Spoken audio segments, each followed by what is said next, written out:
L'Esprit de Dieu repose sur moi. L'Esprit de Dieu m'a consacré. L'Esprit de Dieu m'a envoyé proclamer la paix, la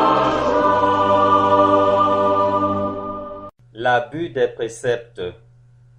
Ils sont sans aucun mérite et contribuent à la satisfaction de la chair. Cet enseignement va porter sur l'abus des préceptes.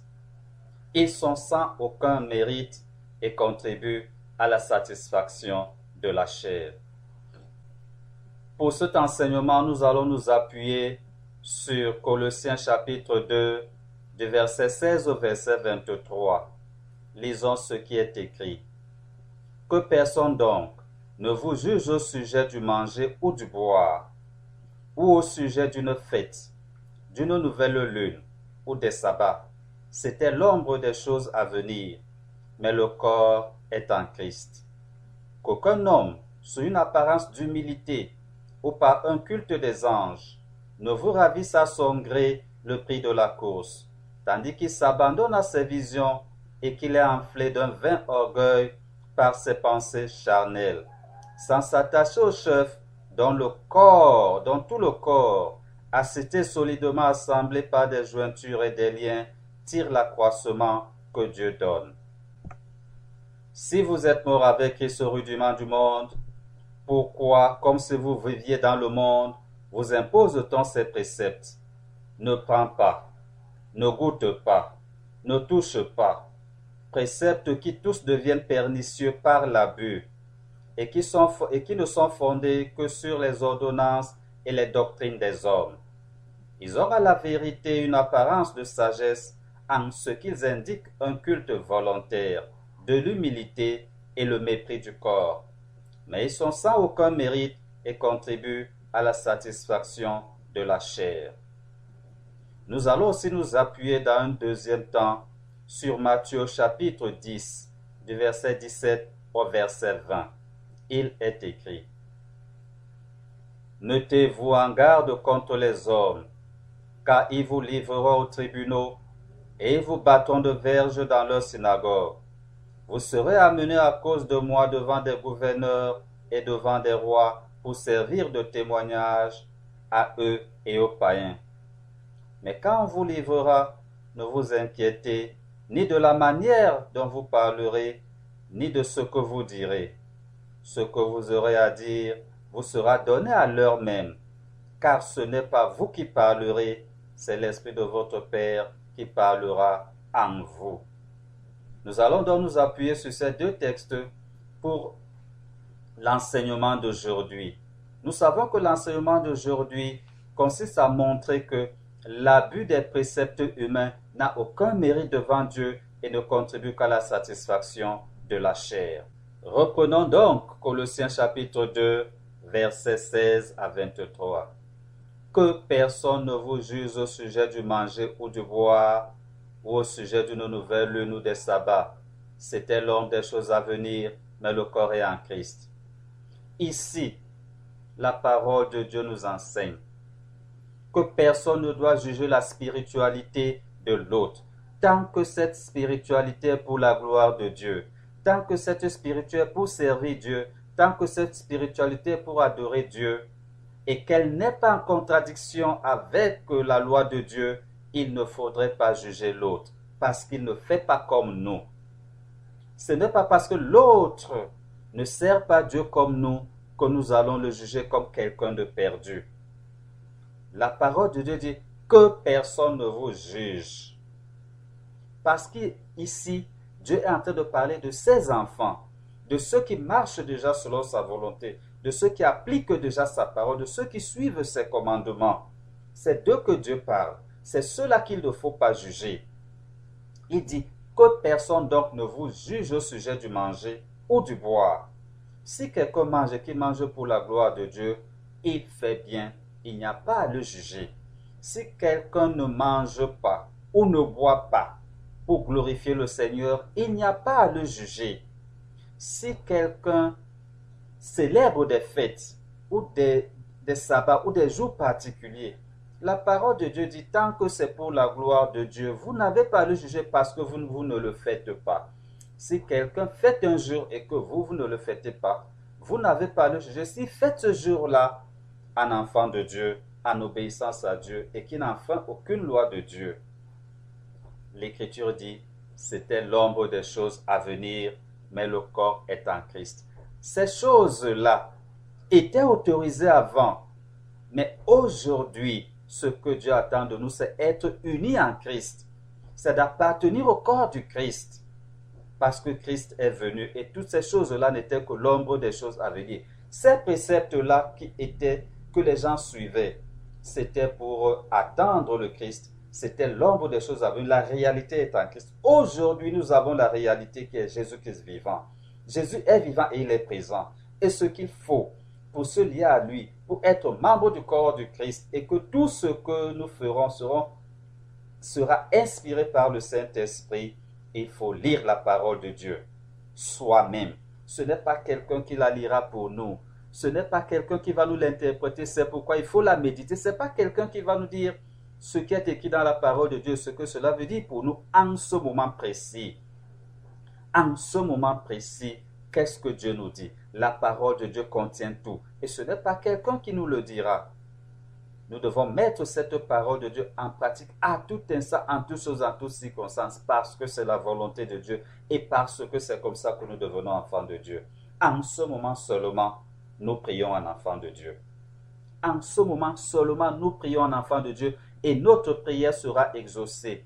Si nous ne mangeons pas parce que c'est une attitude de prière, alors le fait de ne pas manger rendra gloire à Dieu, sera agréable devant Dieu. Si nous ne buvons pas parce que c'est en soumission à la volonté, c'est pour glorifier le Seigneur, alors ce sera agréable devant le Seigneur.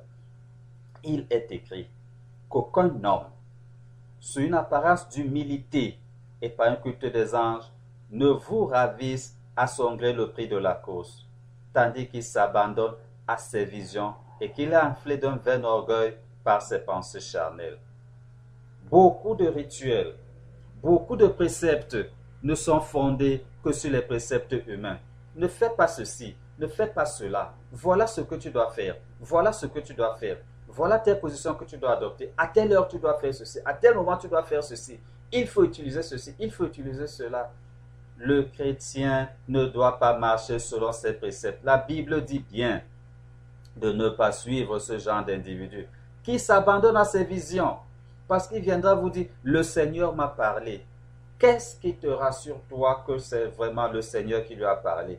La Bible dit bien qu'aucun homme, sous une apparence d'humilité et par un culte des anges, ne vous ravisse à son gré le prix de la course.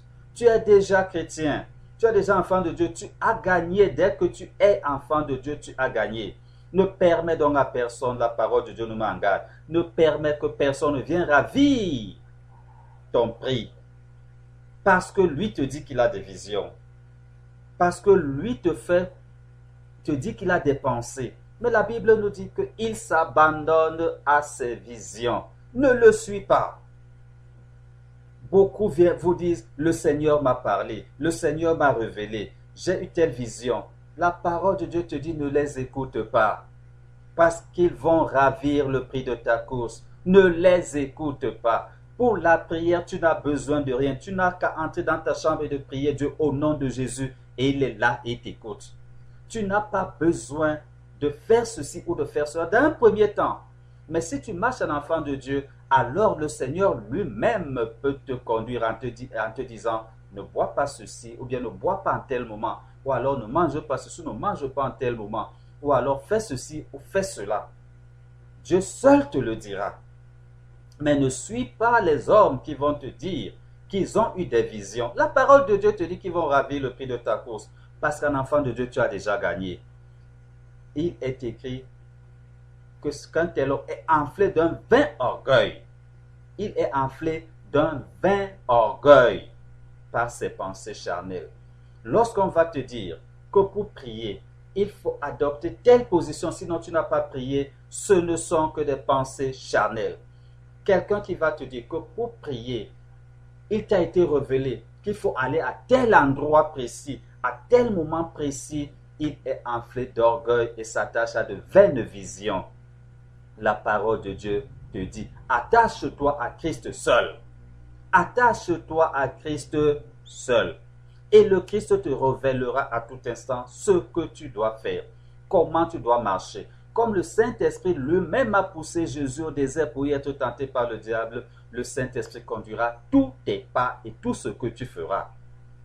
Les préceptes humains dans notre relation avec Dieu deviennent maléfiques par l'abus. Parce qu'à partir de cet instant-là, l'homme s'attache d'abord aux préceptes et non à Christ. Or, pour s'attacher à Christ, c'est mettre sa parole en pratique et ce n'est pas difficile.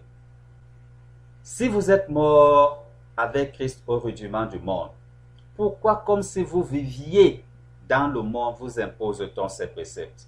Ne prends pas, ne goûte pas, ne touche pas. Préceptes qui tous deviennent pernicieux par l'abus et qui ne sont fondés que sur les ordonnances et les doctrines des hommes. Que ce passage de l'Écriture est illustratif. Quand quelqu'un devient enfant de Dieu, il est mort au rudiment du monde. Si vous êtes mort avec Christ au rudiment du monde, on ne doit plus vous dire ceci. Ne prends pas ceci. Ne touche pas cela. Ne goûte pas ceci. Ne fais pas ceci. Fais cela à tel moment. Ne fais pas ceci. Va à tel endroit. La parole de Dieu te dit bien que tout cela n'est pas fondamentalement mauvais. Mais elle te dit bien, tous ces préceptes, tous, la parole de Dieu dit, préceptes qui tous deviennent pernicieux par l'abus. La parole de Dieu dit bien tous, même pas un seul. Et comment est-ce qu'ils deviennent pernicieux par l'abus?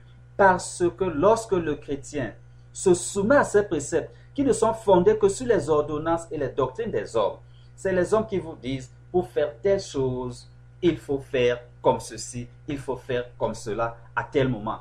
Qui a dit que pour prier, il faut adopter telle position pour que la prière soit exaucée de Dieu? Ce n'est écrit nulle part dans la Bible. Que pour faire tel type de prière, il faut avoir telle position. Je le redis encore, si quelqu'un veut prier, qui prie dans la position où se sent le plus en harmonie avec Dieu. Si à cet instant-là, votre esprit vous dit, prie étant assis, priez étant assis, même si tout le monde est debout. Si le Saint-Esprit vous inspire que prier étant couché, priez étant couché, même si tout le monde est en train de sauter. Si le Saint-Esprit vous dit, mets-toi debout pour prier, mets-toi debout pour prier, même si tout le monde est couché. C'est le Saint-Esprit seul qui nous conduit en toutes choses. Dès l'instant où tu ne fais une chose que parce qu'on te l'a dit, tu ne prends pas parce qu'on t'a dit, ne prends pas. Tu ne fais pas parce qu'on t'a dit, ne fais pas. Tu ne goûtes pas parce qu'on t'a dit, ne goûte pas. Tu fais parce qu'on t'a dit, fais.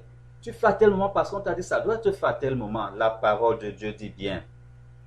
Si vous êtes mort avec Christ au rudiment du monde, cela veut dire les choses du monde, les critères du monde, la sagesse du monde, les données du monde, comme si vous viviez dans le monde. Pourquoi vous impose-t-on cela? Ça ne doit pas être imposé. Le chrétien est libéré par Jésus-Christ. Le chrétien est libéré par Jésus-Christ. Rien ne doit être imposé à un chrétien. Absolument rien.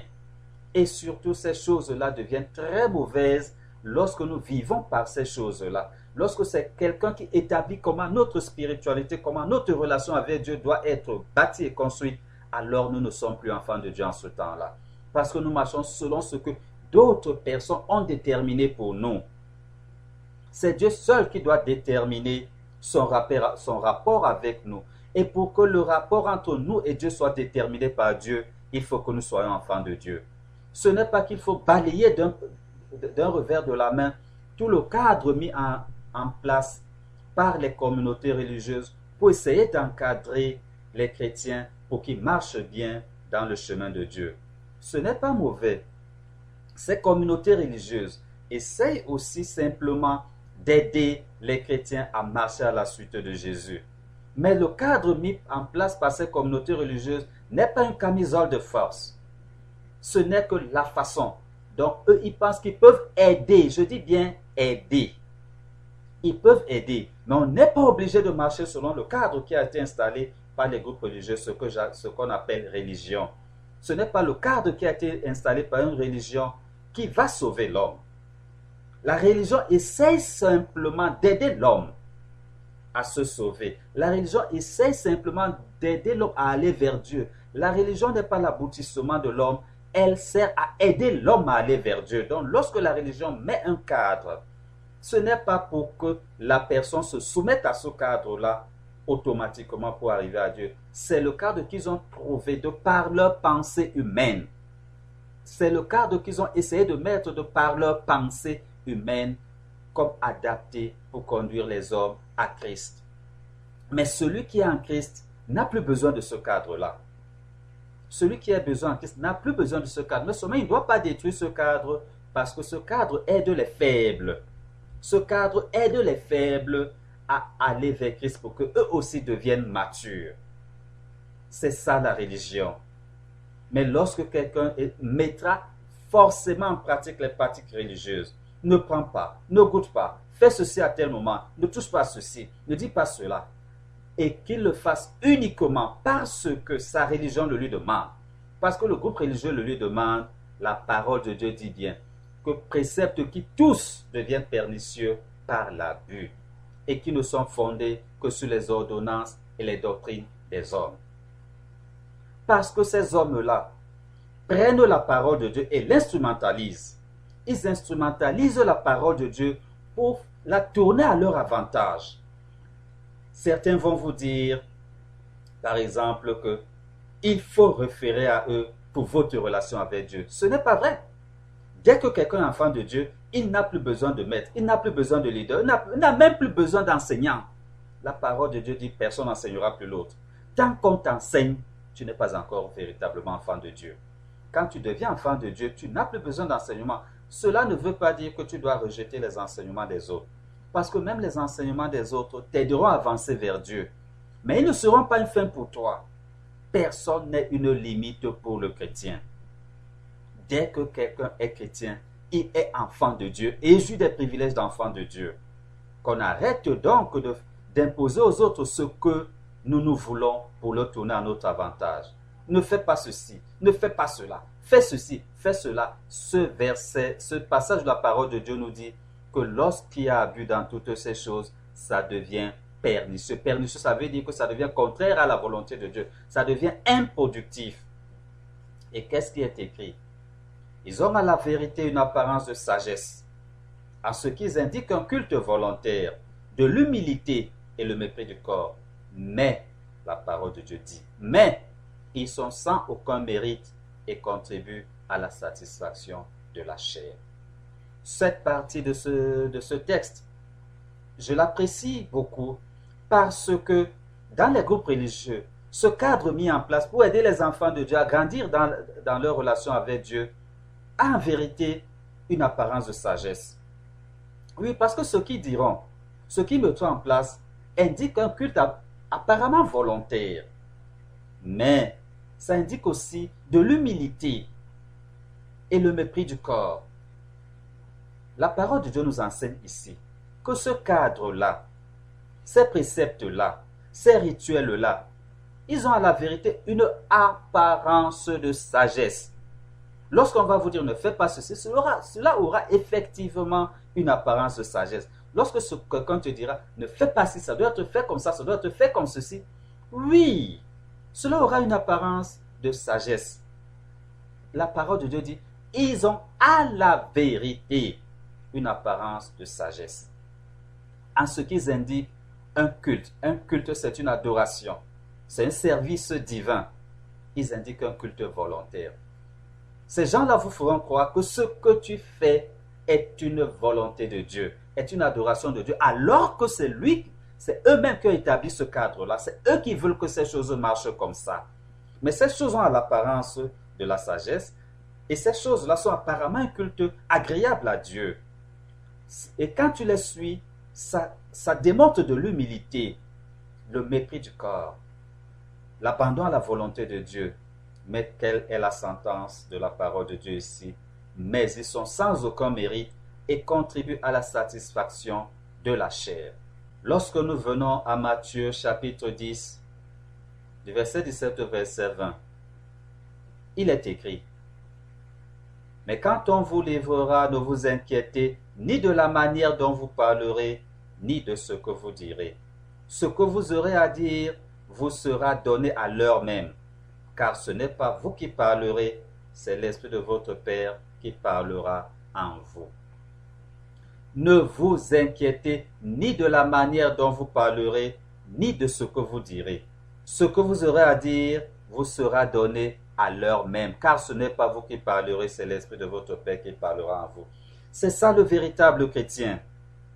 C'est ça le véritable chrétien. Le chrétien doit se laisser conduire à tout instant par l'Esprit de Dieu et ne se soumettre à aucun esprit, ne se soumettre à aucun précepte humain, car il est mieux d'obéir à Dieu et de mourir dans l'obéissance à Dieu.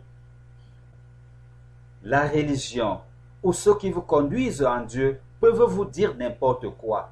Prenez-le, discernez-le, mais sachez qu'en définitive, c'est le Saint-Esprit lui seul qui vous dira l'attitude à adopter. Que ce que vous faites ne soit conduit que par le Saint-Esprit, c'est l'esprit de discernement. Que ton enseignant, que ton pasteur, que ton prêtre, que ton accompagnateur spirituel te dise ceci ou te dise cela, il essaye simplement de t'aider à aller vers Christ. Il essaye de t'aider à aller vers Christ. Même lorsqu'on vous donne des programmes de prière, même lorsqu'on vous aide dans la prière, cela vous aide à aller vers Christ, car le Christ est la fin de toutes choses. Vous devez donc à tout instant chercher Jésus lui-même. Et l'aide des autres vous sera utile dès l'instant où vous-même vous marchez en Christ. Cela veut dire dès l'instant où vous-même vous lisez la parole de Dieu. Dès l'instant où vous-même vous méditez cette parole de Dieu pour que Dieu vous dise à cet instant précis qu'est-ce qu'il attend de vous. Toute parole qui viendra de votre bouche viendra par l'Esprit de Dieu. Tout ce que vous ferez sera par l'Esprit de Dieu. Et personne n'aura donc plus à vous juger. Personne ne pourra plus vous juger dès que vous êtes enfant de Dieu, parce que tout ce que vous faites est volonté de Dieu et vient de Dieu. Même lorsque vous irez vers quelqu'un pour lui demander de l'aide, ce sera volonté de Dieu, parole de Dieu. Même lorsque vous serez dans un groupe pour persévérer avec ce groupe, pour cheminer avec ce groupe dans votre marche en enfant de Dieu, c'est le Saint-Esprit qui vous y aura conduit. Et s'il faut quitter un groupe, l'Esprit de Dieu lui-même vous enlèvera encore de ce groupe. Le chrétien doit donc retenir que la chose la plus importante pour lui est d'être enfant de Dieu et de marcher selon que l'Esprit le lui dira. Car il faut discerner toutes choses. Tous les préceptes qui sont mis à notre disposition pour marcher en enfant de Dieu deviennent pernicieux par l'abus. Lorsqu'on veut déjà nous faire vivre notre relation avec Dieu de par les préceptes qui ont été installés, même si ces préceptes sont apparemment tirés de la Bible, ces préceptes sont devenus pernicieux. L'esprit de discernement est la chose la plus importante et pour l'avoir, il faut vivre en enfant de Dieu. Cet enseignement biblique a été dispensé par Lolo Jacques. Retrouve nos publications et leur version texte sur notre site internet www.foietverité.org. Abonne-toi pour recevoir nos publications dès leur sortie.